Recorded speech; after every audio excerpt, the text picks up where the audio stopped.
Aku, aduh, engkau menjanjikan santai-santai tau sini. Santai lah ni.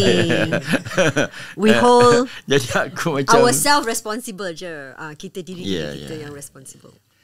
Kita perlu tahu lah. Saya membayangkan ini engkau bermaksudkan Finas kan? Saya bukan anti Finas apa saya tak pernah. Tapi kalau dia tak berfungsi, buat apa dia ada lagi membazirkan duit? Ya, dia macam bas yang rosak tau.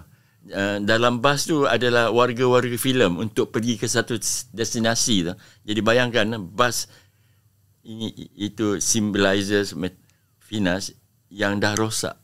Dalam itu dia cuba membawa warga-warga filem ke satu tempat, dan dalam bas itu bukan saja ada warga filem tau. Ada tok empat Finas ni yang memegang spare part yang rosak tadi. Dia tak nak bagi tau. Dia tak nak bagi. Dia simpan spare part tu tau. Jadi benda tu rosak lah.